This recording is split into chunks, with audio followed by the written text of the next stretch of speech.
हर दिन नया जन्म और हर रात नई मृत्यु। इसका मतलब है यह है कि हर सुबह उठते ही ये विचार किया जाए कि ईश्वर ने सिर्फ आज का दिन हमें दिया है। इस दिन को हमें प्रोडक्टिव बनाना है, इस दिन को हमें बेस्ट बनाना है। हमें निंदा, बुराई, चुगली, समय को वेस्ट करने, आलस्य, प्रमाद से बचना है।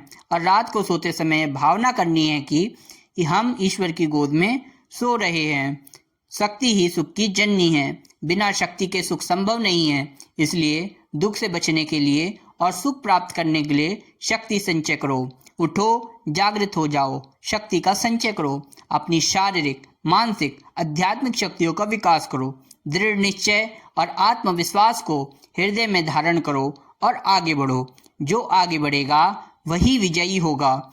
हमें किसी पर आक्रमण नहीं करना चाहिए, लेकिन अपने ऊपर होने वाले हमलों से बचाव के लिए शक्ति संपन्न जरूर होना चाहिए, जिससे हर कोई मीठा गुड़ समझकर हमें चट ना करने लगे।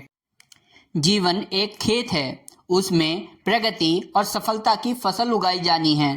तो ऐसे विचारों का मना क्षेत्र में आरोपित करना चाहिए, मतलब प्रेरक और प्रगतिशील विचारों को मन में बिठाना जो प्रगति के लिए आवश्यक शक्ति पैदा कर सके।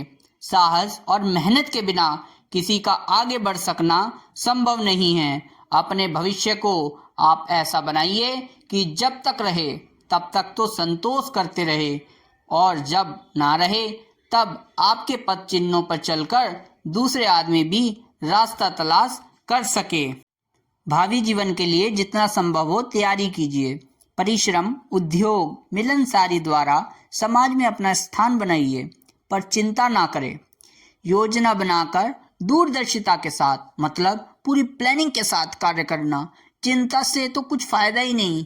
जो रही सही शक्ति और मानसिक शक्ति है वो भी नष्ट हो जाएगी।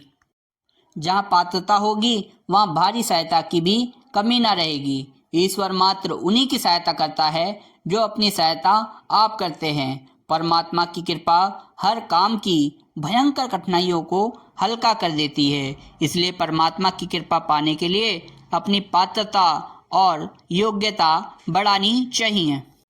बचत ही असली आमदनी है। जो 100 रुपये कमाता है और 99 रुपये खर्च कर देता है, उसकी तुलना में वो बुद्धिमान है जो 50 रुपये कमाता है और 10 रुपये बचा लेता है। धन कमा लेना सरल है, पर उसका सदुपयोग करना अति कठिन है। लोग कमाते तो बहुत है, पर उसे व्यसन, विलासिता व अहंकार की पूर्ति के कामों में अपव्यय बनकर गवा देते हैं। धन में पवित्रता का समावेश आवश्यक है। विष्णु भगवान की पत्नी देवी लक्ष्मी धन शक्ति का प्रतीक मानी गई है। रवंतांग पुण्यांग लक्ष्मी पवित्रता से अर्जित की गई संपत्ति ही स्थिर रहती है। जीवन में वही निखरता है जो कष्ट कठिनाइयों से टकराता रहता है। विपत्ति, बाधा, कठिनाइयों से जो लड़ सकता है, प्रतिकूल परिस्थितियों से युद्ध करने का जिसमें साहस है, सिर्फ उसे ही जीवन विकास का सच्चा सुख मिलता है।